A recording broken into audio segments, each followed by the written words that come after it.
Welcome back. Before we begin, be sure to check out part 1 if you haven't already. You'll probably need to watch it in order to understand this one. Got it? Good. Let's get right to the story. Most of Shadow Warrior is made up of 2 plot lines, and one of them seems a little hollow. Hera searches for Ahsoka, we learn that Leia is covering things up, and Jason can sense what Ahsoka is doing. Somehow, he's the only one. As I mentioned in our discussion of Episode 4, Ahsoka is in the world between worlds and... You look old. Okay. Apparently, Anakin is here to finish her training for some reason. What is the lesson? Live?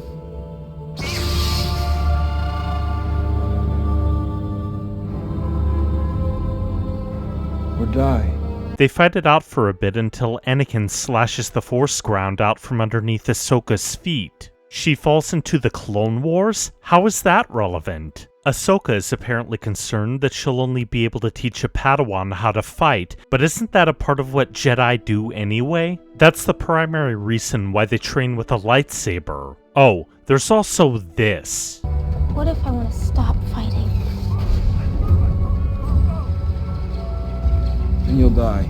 Wait, is Ahsoka talking about deleting herself or taking an anti-war stance? This is confusing, especially since her alleged sadness hasn't shown up at all during the first 4 episodes of this Oh, I can see what we're driving at. Anywho, we head over to the Siege of Mandalore. Once Ahsoka takes care of some Death Watch, we get another discussion about how Anakin is More powerful and dangerous than anyone realized. Okay, I can see it. She's fearful of creating another Darth Vader, or turning into something like that herself. Somehow, I don't think that she has to worry about that. Ahsoka fights Vader and defeats him, so that means that she gets to live. She gets rescued by the X-Wing pilots, and we get back to shore. If nothing else, I do like the fact that Ahsoka treats Jason like family. That's nice. However, she discovers that Sabine went with the bad guys willingly.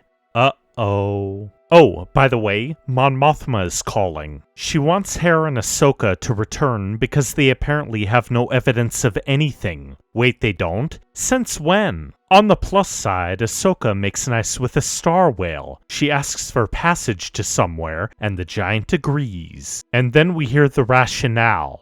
No idea. We'll just see where it goes. Wait, what?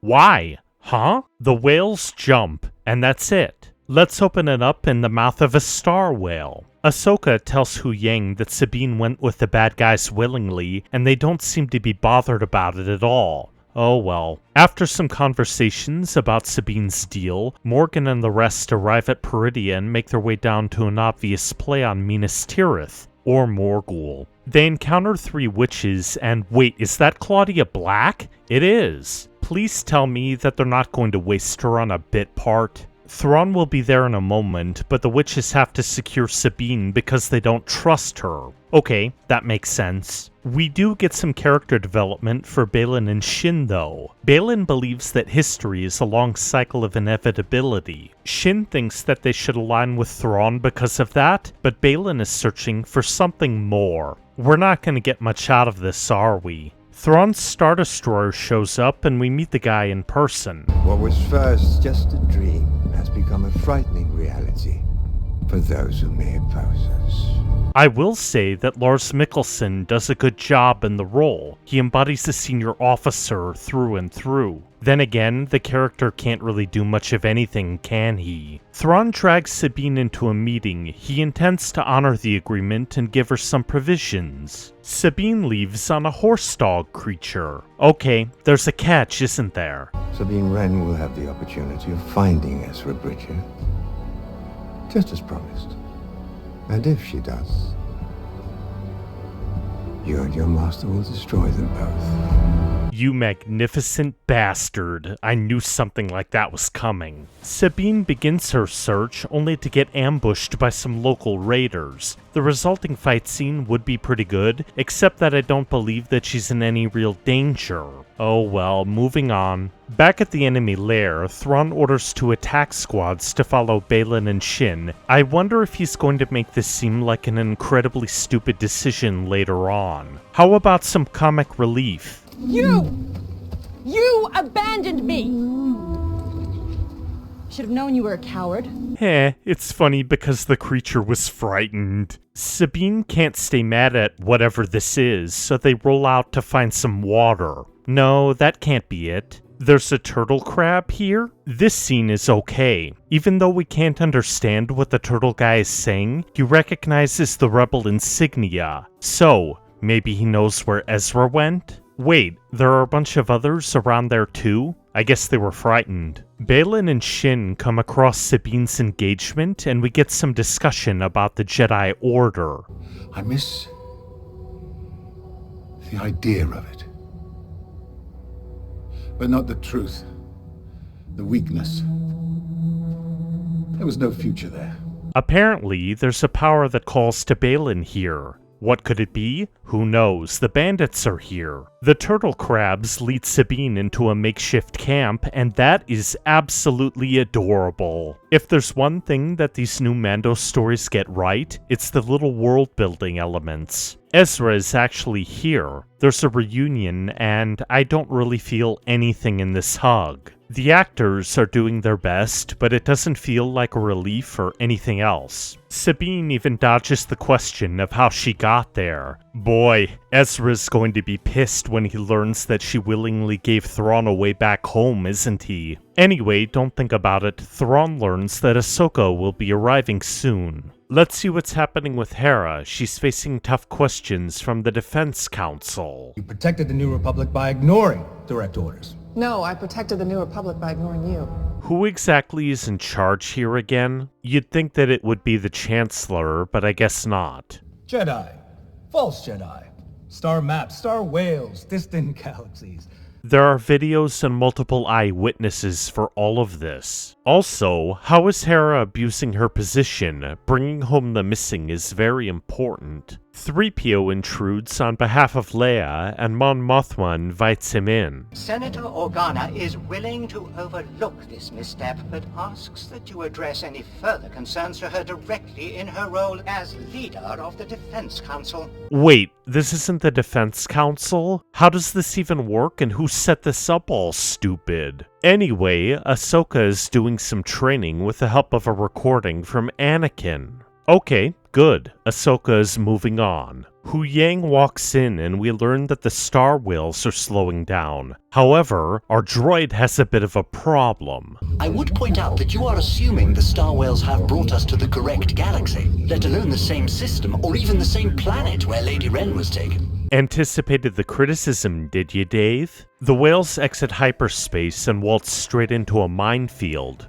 Yeah, Ahsoka and Hu Yang can't die without ending the plot, so let's skip forward a bit. The fighters are back, therefore, Ahsoka has to take her ship into the debris field. Yeah, there's no tension here either. Skip. Hu Yang runs a scan for Sabine and we cut to the surface. That's really cute. Anyway, Ezra gets a recap of what he missed. Sabine still dodges how she got here and whether or not Ahsoka will be around too. It's time for an attack, although Thrawn also wants the witches to find their enemies. Ahsoka uses the Force to find Sabine and they can hear each other. Unfortunately, the witches zero in on that. There's no tension in the resulting bombardment, so let's skip forward even more. Baylan tells Shin to attack Ezra and Sabine with the raiders. He's going off to do something else. What is that? Who knows? The stormtroopers board some shuttles and the local raiders attack the turtle crabs. As the wagons circle up, Ahsoka drops out of her ship and confronts Baylan once again.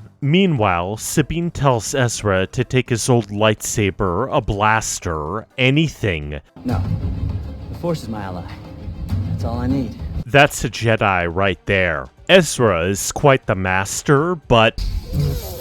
You ruined his sweet cut, you fool! Sabine and Ezra take on Shin together, but Ezra gets smacked into a wagon. Meanwhile, Ahsoka runs away from her fight with Baylan. Okay, this is going to be a problem. Thankfully, Ezra is able to stall until Ahsoka intervenes. They take down a bunch of stormtroopers, so Thrawn orders a withdrawal. Supposedly, this is one giant effort to stall for time, which actually makes some sense. If the whole point is to leave, you might as well throw everything that you can afford to lose at your opposition. Ahsoka asks Shin to join them, but it doesn't work. On the other hand... Thought you were dead. And missed this reunion? Where was this character and personality in the last several episodes? She's smiling and even laughing. Wait, this is called The Jedi, the Witch, and the Warlord? The cargo transfer is done. Thrawn orders 2 TIE fighters to stall for more time, but wait, why would he ask the Eye of Sion to move down to the planet? Oh right, the story would be over. A few moments later, Morgan is inducted into the Witches and gets a dark side makeover, including a special sword. Not bad at all. After the titles, Ezra and Hu Yang bicker over the construction of a new lightsaber. Sabine has a hard time listening to them, so she goes outside to talk to Ahsoka. Armaine has made peace with Sabine's gamble, in part because Anakin stood by her when no one else would. Okay, I can see what Dave's getting at here. The TIEs attack and wall up the ship, forcing Ahsoka and Ezra to hold it up.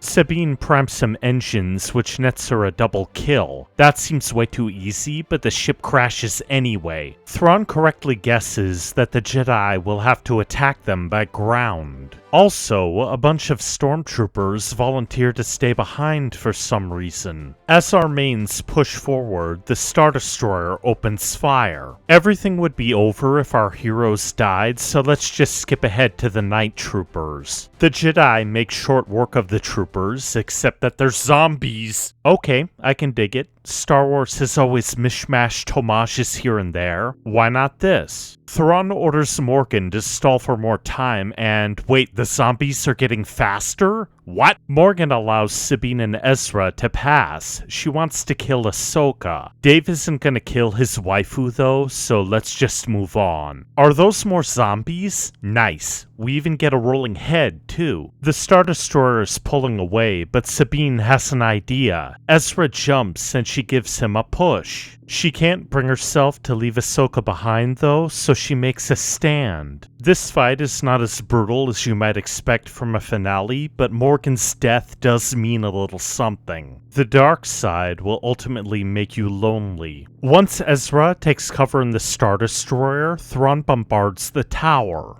Hu Yang shows up with a repaired shuttle and they attempt to catch Thrawn. Our bad guy taunts Ahsoka one last time, but let's face it, she's not going to turn to the dark side. Thrawn and his goons jump away, leaving Ahsoka, Sabine, and Hu Yang behind. They can't do much else other than go back to the turtle crabs. Then again, Ahsoka sees an owl. Meanwhile, Shin rides back to the raiders, and Baylan stands on a statue of the father. The son and daughter are there too, but they all died during the Clone Wars, didn't they? That must mean that there's one family member left. Thrawn makes it to Dathomir, Ezra escapes to the New Republic, and Ahsoka figures that everyone is where they need to be. On the other hand, Sabine can sense shadows in the starlight. That's probably Anakin's Force ghost. Yeah, let's go with that. So, that's Ahsoka. It certainly looks nice, but is it really that good? No, it is not. Sure, the last 4 episodes are better than the first 4, the production design is neat, and the plot is top-notch. However, this show needed quite a few more drafts to give it a sense of urgency. After all, why should we care about any of this if Ahsoka, Sabine, and Ezra don't seem to? You might if you're a Rebels fan by default, but that's not enough to make a show reach the heights of greatness. Thank you so much for watching. If you like that and you want to see more, be sure to like, comment, and subscribe. Sharing is caring as well. Thank you for all of those. If you'd like to support the channel directly, be sure to check out the links in the description. Keep your head up, and I'll see you next time.